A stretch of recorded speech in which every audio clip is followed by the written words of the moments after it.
الحمد للہ وکفى وسلام علی عباده الذین اصطفى اما بعد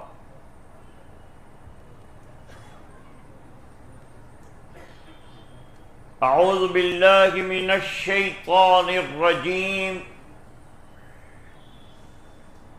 بسم اللہ الرحمن الرحیم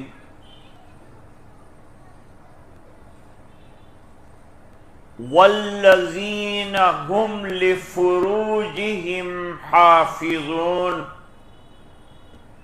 صدق اللہ العظیم اللہم صل علی سیدنا محمد وعلى آل سيدنا محمد وبارك وسلم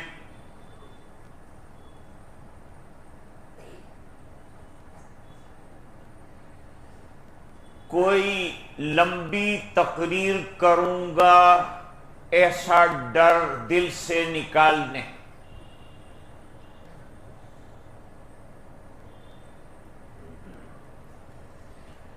آج کل دن چھوٹا، عصر کے بعد پھر فوراً مغرب کا وقت ہو جاتا ہے،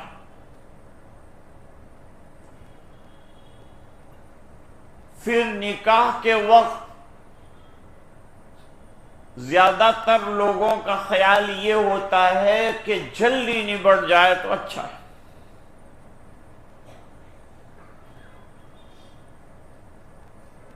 میں نے سورہ مومنون کی ایک چھوٹی سی آیت کا سہارا لیا ہے، ترجمہ کر دوں۔ اللہ فرماتے ہیں ایک مومن کامل میں 7 صفات ہونی چاہیے، وہ مومن کامل کہلاتا ہے، کمپلیٹ مومن۔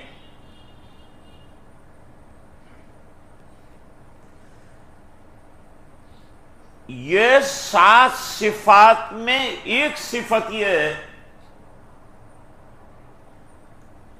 کہ وہ پاک دامن ہوتا ہے، بدکاریاں اور برائیوں سے اس کا دامن پاک ہوتا ہے۔ قرآن کریم اچھے اخلاق سکھانے والی کتاب ہے۔ دنیا میں ایک بہترین انسان بن کر اگر زندگی گزارنا ہے تو قرآن کا مطالعہ پڑھنا تو ہے ہی، قرآن کریم کو تلاوت تو کرنی ہے، یہ تو بڑی طاعت ہے، بڑی عبادت ہے تلاوت قرآن، لیکن ساتھ ساتھ قرآن کریم کو سمجھنا کہ یہ کتاب اتاری گئی مقصد کیا ہے، کون سی آیت کیا تقاضا کرتی ہے، اکثر لوگوں کو نہیں معلوم، حالانکہ ہمیں معلوم ہونا چاہیے۔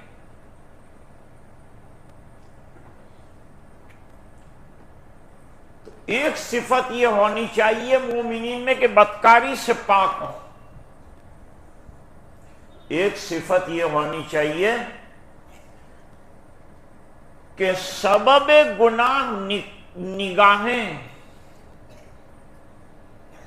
مرد بھی اپنی نگاہوں کو جھکا کے رکھیں، عورتیں بھی اپنی نگاہوں کو جھکا کے رکھیں تو شرمگاہوں کے گناہ کم ہو جائیں۔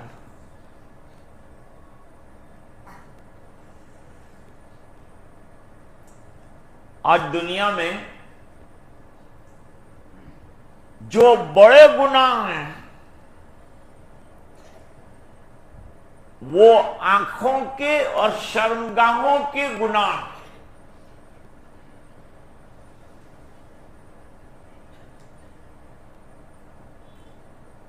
پہلے آنکھیں دوسرے سے جا کر ملتی ہیں، ٹکراتی ہیں، اس کا اثر دل دماغ پر پڑتا ہے، پھر اس سے شیطانی وساوس اور خیالات آتے ہیں، معاملہ آگے بڑھتا ہے، بدکاری جو بہت بڑا گناہ ہے اس میں آدمی مبتلا ہو جاتا ہے۔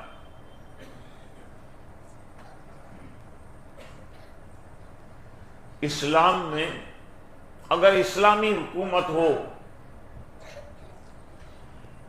تو غیر شادی شدہ مرد اور عورت اگر بدکاری کا ارتکاب کریں اور 4 گواہوں کے ذریعے سے ثابت ہو جائے، اور معاملات کے اندر 2 گواہ چاہیے، سنگین معاملہ ہے 4 گواہ چاہیے، اور 4 گواہ چشمدید چاہیے جو یقین کے ساتھ یوں کہے کہ اس نے بدکاری کی، ہم نے آنکھوں سے دیکھا ہے۔ جانتے ہو سزا کیا ہے؟ سزا ہے 100 کوڑے لگانا، اور اتنا بڑا مجمع جمع کرنا، پھر کوڑے لگانا۔ اس پر سوال ہوتا ہے کہ بھئی یہ مجمع کو کیوں جمع کرنا؟ مجمع کو عبرت کے لیے جمع کرنا ہے کہ ایک بدکاری پر جب سزا اپنی آنکھوں سے دیکھیں گے تو انشاءاللہ دل میں اگر کوئی خیال بھی آتا ہوگا تو یہ 100 کوڑے برستے دیکھ کر نکل جائے گا۔ اب دوسرا ایک مسئلہ سنو، اگر شادی شدہ بدکاری کرے اور پکڑا جائے، مرد بھی شادی شدہ کو کوئی زنا کی ضرورت ہے تو گناہ سنگین تر ہوا۔ شادی کے بعد گناہ کرنا گناہ سنگین تر ہوا، بڑھاپے میں گناہ کیا سنگین تر ہوا کہ بھئی بڑھاپا عبادت کا زمانہ ہے، اس میں گناہ کر رہا ہے، سنگین گناہ۔ ایک کم علم اگر گناہ کرتا ہے وہ چھوٹ جائے گا، اللہ مجھے معلوم ہی نہیں تھا کہ یہ گناہ ہے، چھوٹ جائے گا۔ لیکن اگر کوئی چور پکڑا گیا، کورٹ میں پیش کیا گیا، اس سے پوچھا گیا تو نے چوری کی، اس نے کہا کہ صاحب چوری کرنا آسان کام نہیں ہے، بہت بڑا آرٹ ہے، ڈبل سزا دے گا۔ ایک تو گناہ کرتا ہے، اس کو آرٹ بھی سمجھتا ہے۔ ارے بھائی کسی کا دروازہ کھولنا، قفل توڑنا یہ کوئی آسان کام؟ اور پھر اگر وہ یوں کہے کہ میں نے تو چوری اس لیے کی کہ اماموں کی تنخواہ کا میں سب کو بانٹ دوں گا، تو اور بڑا گناہ ہے۔ تو شادی شدہ کا گناہ کرنا بڑا جرم ہے، تو اس کی سزا بھی بڑی ہے۔ سزا کیا ہے؟ پتھر مارنا، کنکر مارنا۔ کتنا مارے؟ ایک راؤنڈ بنائیں گے، اس کو بیچ میں کھڑا کریں گے، اور جتنا مجمع آیا ہوگا وہ سب مل کر ایک مخصوص درجے کا پتھر مارے گا۔ بڑے ڈھیپلے نہیں مارنا، چھوٹے چھوٹے پتھر ماریں گے۔ کتنے ماریں گے؟ اتنے ماریں گے کہ وہ مر جائے۔ لوگ کیا کہتے ہیں؟ لوگ کہتے ہیں بھائی یہ بڑا اسلام کے اندر پنشمنٹ کا اسٹرکٹ طریقہ ہے، اتنا اسٹرکٹ کر دیا، مارو اتنا کہ مر جائے۔ اور بھائی پتھر کیوں مارتے ہیں؟ اس کا جواب میں دیتا ہوں، کتاب میں نہیں، میرے پاس کتاب میں تو دوسری حکمتیں لکھی۔ شادی شدہ ادھیڑ عمر کے انسان نے بدکاری کی تو پتھر اس لیے مارے کہ اس کی عقل پہ پتھر پڑے، کہ اس نے بدکاری کی، گھر میں موجود ہے بیوی، پھر کیا ہے؟ تو عقل پہ پتھر پڑے تو پتھر مار مار کے مار ڈالو۔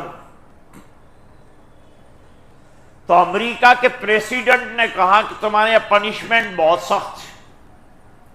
تو شاہ فیصل نے کہا تمہارے یہاں بدکاری کا گراف کیا ہے؟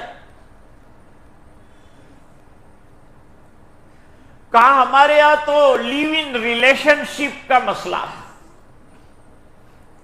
ہم لوگ کہاں نکاح کر، جو پسند آئی لڑکی پکڑو، 2-4 دن رکھو، اس کی تمنا پوری ہوئی، اس کی خواہش پوری، وہ اس کے گھر یا اس کے راستے پر. اسلام ایسا نہیں کرتا. اسلام چاہتا ہے نکاح جو ہے دائمی ہو، اس لیے طلاق کو اچھا نہیں سمجھا، جڑ کے رہنا وہ کمال ہے. طلاق دینے میں کیا دیر لگتی ہے، 1 منٹ کے اندر طلاق کیا تو طلاق ہوئی. نکاح کر کے بیوی کو اپنا بنا کر اس کے حقوق ادا کر کے اس کو زندگی بھر نبھانے یہ کمال ہے. بھائی تمہارے یہاں کتنا گراف ہے بدکاریوں کا؟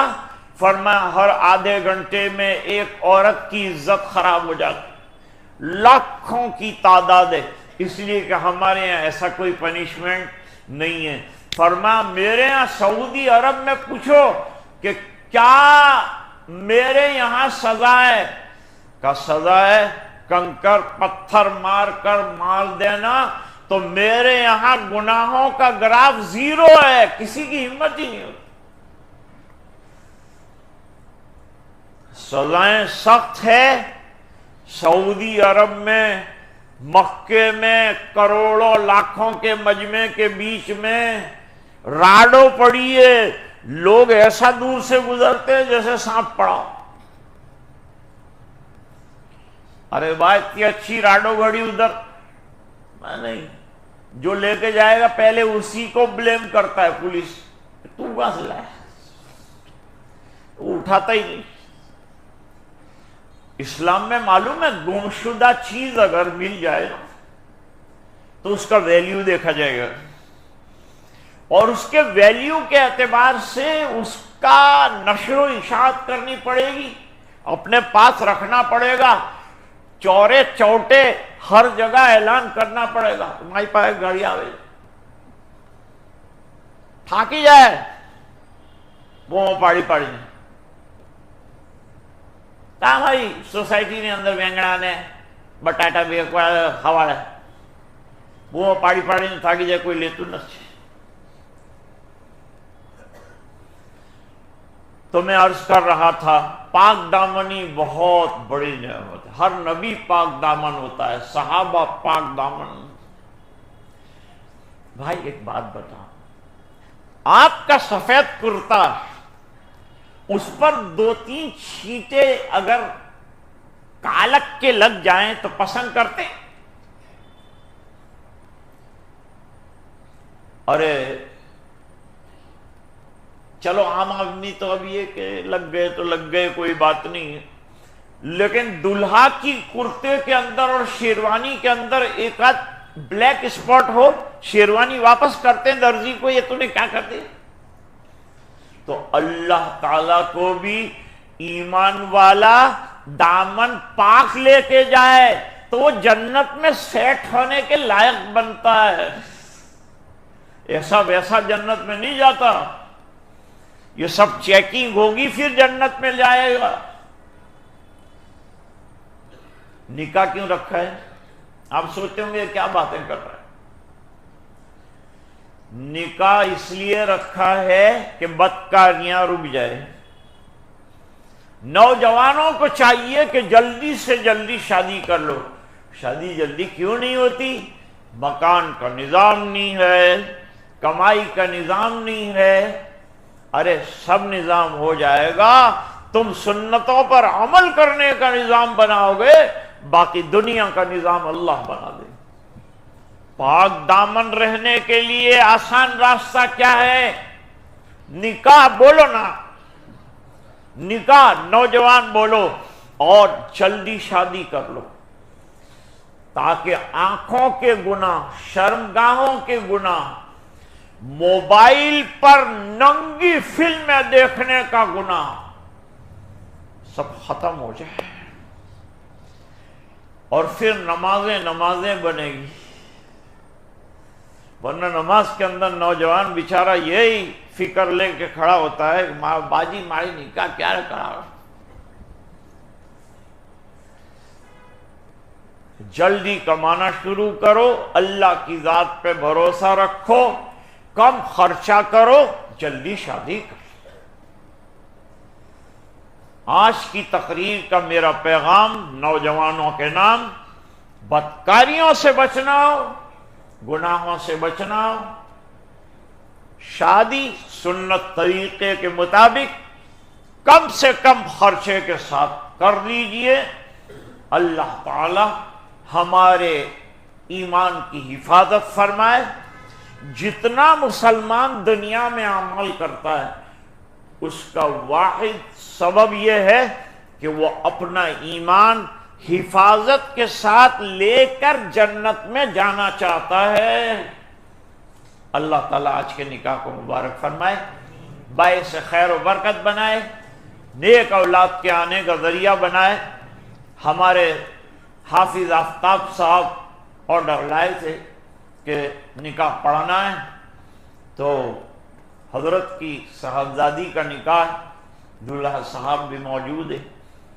ایسا زمانہ بھی ہم نے دیکھا کہ بھئی دلہا آتا ہی نہیں ہے. اب بیان کر رہا ہوں میں، کہتے کھینچو کھینچو. میں نے کہا یہ ربڑ نہیں ہے کھینچو کھینچو بولتے ہیں. پھر میں نے کہا دلہا کہ بس آج ریلا ہے. 20 منٹ اور بیان کیا. میں نے کہا دلہا کہاں ہے؟ کہ آنے کے اندر ہے جائے. پھر پوچھا بھائی کہاں ہے؟ کہ دودھ پی رہا ہے. میں کہتا بچپن میں دودھ نہیں پی. بہرحال یہ بڑا اچھا ماحول ہے، مسجد ہے، اللہ کا گھر ہے، جمعہ کا دن ہے، عصر کے بعد کا وقت ہے، اور الحمدللہ ہم لوگوں نے نماز با جماعت پڑھی. کتنا بڑا اللہ کا احسان ہے. اور اب یہ سنت ادا ہوتی ہوئی ہم دیکھ رہے ہیں. اللہ مبارک فرمائے. وآخر دعوانا.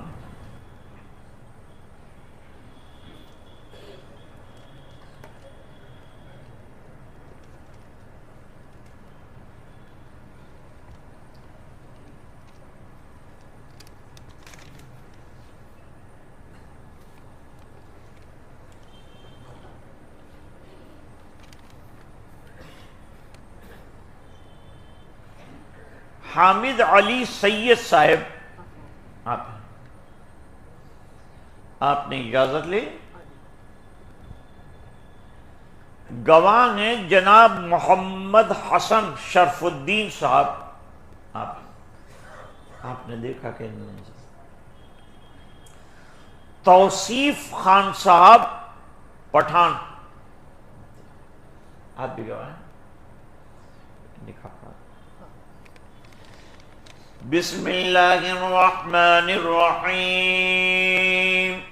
الحمد للہ نحمده ونستعینه ونستغفره ونؤمن به ونتوکل علیہ ونعوذ باللہ من شرور انفسنا ومن سیئات اعمالنا. من يهده الله فلا مضل له ومن يضلله فلا هادي له. ونشهد أن لا إله إلا الله وحده لا شريك له. ونشهد أن سيدنا ومولانا محمدا عبده ورسوله. أما بعد، أعوذ بالله من الشيطان الرجيم. بسم الله الرحمن الرحيم.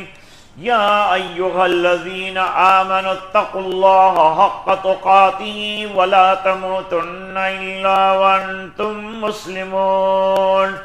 وقال الله تعالى: يا أيها الناس اتقوا ربكم الذي خلقكم من نفس واحدة وخلق منها زوجها وبث منهما رجالا كثيرا ونساء واتقوا الله الذي تساءلون به والأرحام إن الله كان عليكم رقيبا.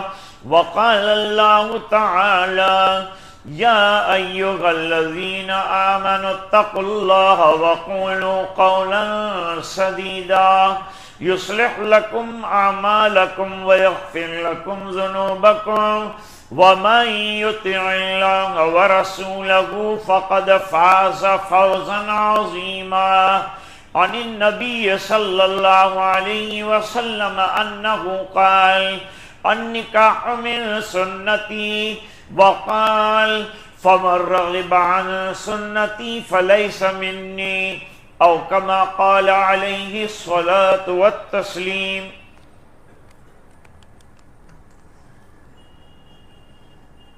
جناب عادل خان صاحب ابن حمید خان پٹھان ظہیرہ بانو کی ذات کو بیٹی دلاور قادری صاحب کی اور بوکالت حامد علی سید صاحب بگواہی محمد حسن اور توصیف خان صاحب مہر 51,000 روپیہ نقد آپ کے نکاح میں ظہیرہ بانو کی ذات کو دیا۔ آپ نے اس طرح سے انہیں اپنے نکاح میں قبول فرمایا۔ جی ہاں میں نے قبول فرمایا۔ بارک اللہ لک و بارک علیک و جمع بینکما فی خیر۔ سبحان اللہ والحمد للہ ولا الہ الا اللہ واللہ اکبر ولا حول ولا قوة الا باللہ العلی العظیم۔ اللہم صل علی سیدنا محمد وعلی آل سیدنا محمد وبارک وسلم۔ ربنا آتنا في الدنيا حسنة وفي الآخرة حسنة وقنا عذاب النار وادخلنا الجنة مع الأبرار يا عزيز يا غفار۔